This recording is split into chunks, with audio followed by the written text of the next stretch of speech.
আওয়ামী লীগ আমলের সব গুম, খুন, গণহত্যা এবং দুর্নীতির দ্রুত বিচারের দাবিতে রাজধানীর বিজয়নগরে ১১ দলীয় ঐক্যের সমাবেশ।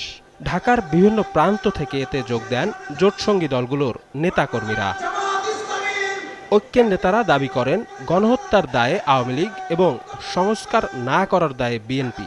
জনগণের চোখে দুই দলই এখন বিচারের কাঠগড়ায়। তাদের হুঁশিয়ারি, জীবন দিয়ে হলেও ফ্যাসিবাদের পুনরুত্থান প্রতিহত করা হবে।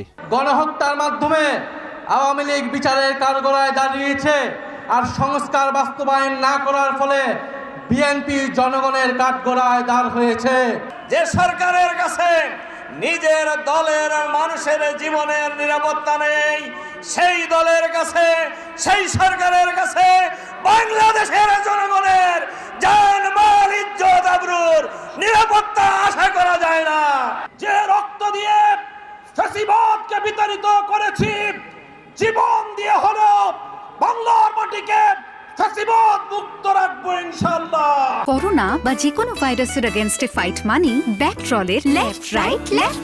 যারা বিচারহীনতার সংস্কৃতি, আওয়ামী ফ্যাসিবাদকে প্রতিষ্ঠা করতে চায়, তাদেরকে ক্ষমতাচ্যুত করে ন্যায়ভিত্তিক শাসন ব্যবস্থা এগিয়ে যাবে।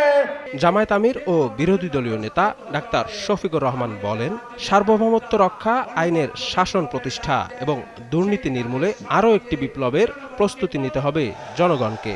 আওয়ামী লীগের দুঃশাসনের বিচার করতে না পারলে বিএনপিকে বিদায় নিতে হবে বলেও মন্তব্য করেন তিনি।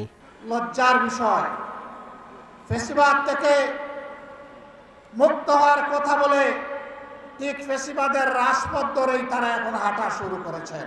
এই ফ্যাসিবাদের ভাইরাস, চাঁদাবাজির ভাইরাস, দুর্নীতির ভাইরাস, দলীয় শাসনের ভাইরাস, এই সকল ভাইরাস মুক্ত করার জন্য আরেকটি বিপ্লব অনিবার্য হয়ে উঠেছে।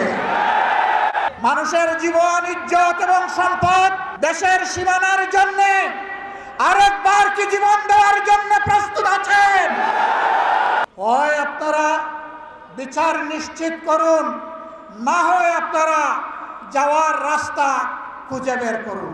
দেশের বর্তমান আইন শৃঙ্খলা পরিস্থিতির অবনতির সমালোচনা করেন জোটের নেতাকর্মীরা। সংসদে আমরা শফিক মুন্সি, সময় সংবাদ, ঢাকা।